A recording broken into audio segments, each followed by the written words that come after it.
The alleged last DLC for Civilization 6 is finally here, and so is it time for Civ 7?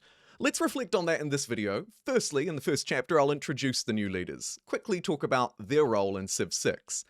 Secondly, we're going to take a bit of a step back, talk about how Civ 6 developed, whether there could be more to come, and throughout this process we'll look at a few different, rather interesting sources like this.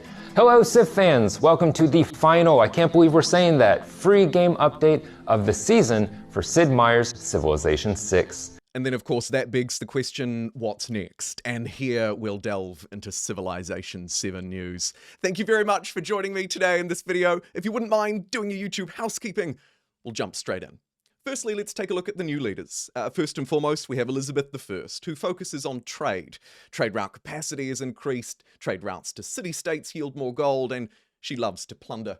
Norway comes in with a slightly less impressive discount on levying units. However, if you've got the DLC, they'll also get culture, faith, and science for their kills.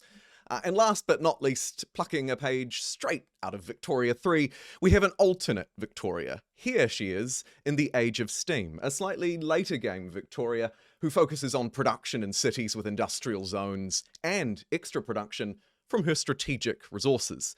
And that, my friends, rounds out the Leader Pass, the DLC that started some 6 months ago, and if you're playing on PC, iOS, and Mac, you now have access to all 6 packages of the additional leaders. Console fans, I'm not quite sure about you yet, however, if there's a comment below, I'll pin it to the top with news. Now, the sheer scale of Civilization 6 can't be understated, and as we move through into the second chapter of this video, I wanted to slap this up on front of that horrible beard and show you just the extent of the scale. The wiki reports there are 67 individual leaders in Civilization 6, and, of course, these alternate personas as well. And if you sit back and do the maths and say, I don't know, maybe you want 10 hours with each one to understand them, given a few restarts and losses along the way, you're looking at a solid 3 weeks of sitting at your desk playing Civilization 6. Without eating or sleeping, I really wouldn't recommend it, but it goes to show the real scale of DLC that's offered. I would argue that Civilization 6 has only been able to achieve this thanks to some really impressive player numbers and the continued support for DLC. If you take a look at the numbers over the lifespan of the game, you can see they sort of meet their trough around 2017, 2018, 19, when DLC isn't released. But then you can see it trending up and to the right towards the end of the graph. Player numbers these days are almost higher than they've ever been throughout Civilization 6's history, showing not only that it's a good game that stood the test of time, but actually it could very well be either attracting more and more new players or returning players as DLC releases. And that shouldn't really come as a surprise when they're staggering DLC releases, like the Leader Pass, where we get a little bit of something each month, keeping us interested and engaged, providing content for content creators, and, of course, us as players. Moreover, it's been quite impressive for Civ 6 itself. It's now the longest running main addition to the franchise. You might remember Civ 5, maybe Beyond Earth, but if you take a look here, you can see the main releases. Roughly 5 years between each one.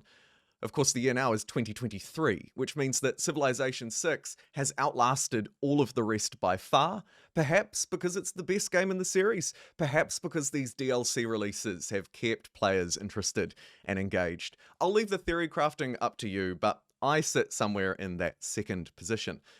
Now that we've talked a little bit about Civ 6's standing, let's move on to the more meaty subject of the video. What's next? What could be next for Civ 6? And of course, obviously they've announced the next Civilization game, Civ 7.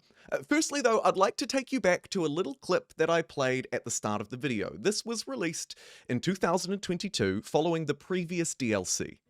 Hello Civ fans, welcome to the final, I can't believe we're saying that, free game update of the season for Sid Meier's Civilization 6. Now of course, the key word in there was of the season. That's 3 words, but come on, give me some credit. Now, the seasonality was something that we hadn't really been introduced to before. I mean, if you've played Fortnite or whatever, you'll be very familiar with these clearly defined Battle Pass-like seasons in-game, where new content is dripped out to players at a price. You could argue that the Leader Pass follows a similar trend to those battle passes and seasons. And indeed, they've used the word season themselves. It was also a great way for them to say this is the last update for Civ 6, but we're leaving the door open for more. And of course, we did get more. That is what the leader pass was. Now, in this section, I'm not trying to necessarily say or even suggest that there will be more DLC for Civilization 6 or more content to come. But what I am suggesting by presenting some of this data and evidence is that Civilization 6 was a very popular cash cow. And that cash cow may still have some milk left in its tank. Pays not to completely strike that off the board, I think. But of course, now we know much more. And my friends, if you've been living under a rock for the last few months or weeks, or maybe you've just been busy playing other things, let's now move to talking about Civilization 7. And it all started a few weeks ago from the time of recording when they tweeted out this. Hot off the presses, the next Civilization game is in development, with a myriad of exclamation points at the end. What? I said, with my surprised face on. And of course, quickly after that, people, creators, news outlets were quick to report on the news, because of course it's pretty big news. Civilization 7 is in development, Firaxis says. News comes alongside change in command at Firaxis Games. Of course, Polygon weren't alone. Game Rant and many others also reported that Civilization 7 is in development, as 2K Games officially confirms the development of Civ 7, the latest release in the popular turn-based 4X series. To my knowledge, Civilization 7 hasn't been actually officially confirmed. My understanding is that we're effectively just using Civilization 7, Civ 7, as a working title for the next Civ game. I haven't yet seen an official release from Firaxis that specifically calls it Civ 7, and so I think it's just important to note that at the start here before we get into some slightly meatier details and perhaps a little bit of dubious speculation. First, though, I want to take us back to a table I showed you earlier. This table's going to show the main release games, but this time I also want you to pay attention to the releases in between that I haven't highlighted. Civilization 4, 5 years later Civ 5, 5 or 6 years later Civ 6. Clear.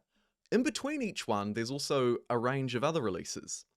This time around, we haven't really seen a lot of spin-offs. I mean, if you take a look between 5 and 6, we had Beyond Earth, which was a massive game in its own right, as well as Revolution 2 and a few other titles. We haven't seen a lot of that. Perhaps that's due to the success of Civilization 6. Perhaps it's due to their alleged seasonality of DLC releases, choosing to opt for that instead.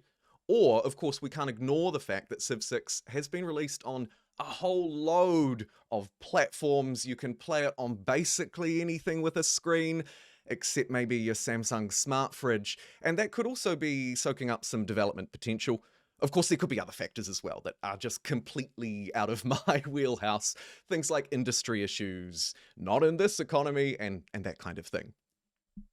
And that, my friends, brings us to the final section of the video, as in this gameplay in the background I made it my sole mission to colonize that beautiful scientific wonder, and I seem to have roughly achieved it. But that aside, Civilization 7 is allegedly in development. We know that there's a new game, so let's start to piece this all together. Civ 6 has just finished its Leader Pass, what could very well be the last main DLC release for Civ 6, some 6 or 7 years after its initial release. And it continues to be popular, you might argue, with the exception of a peak at its release, more popular than it's ever been. So ruling it out completely might be a fool's errand. However, with Firaxis officially confirming that there is a new Civ game in development, and with Civ 7 being our likely working title given just the extent of time that has taken place since the release of Civ 6, I think, and this is where the dubious speculation comes in, we may have a slight possibility of seeing additional DLC for Civ 6, potentially free, potentially small leader passes. But more importantly, our focus should probably shift towards the next Civ game, Civ 7, or, God help us, Beyond Earth 2. I'm kidding. Beyond Earth actually turned into a pretty reasonable and fun game after some DLC releases. Think of it maybe more as a Paradox release than anything else. Jokes aside though, I am well and truly ready for a Civilization 7, and given everything we've talked about in this video, I would love to hear your thoughts below, particularly on whether you think there's an off chance that the happy little cash cow of Civilization 6 could keep producing some milk for a bit longer, or maybe it's time to crack our knuckles, sit back, and get ready for Civ 7. Thank you so much for joining me today. I love making these kind of videos, and I hope that you enjoyed watching it. I'll see you all next time.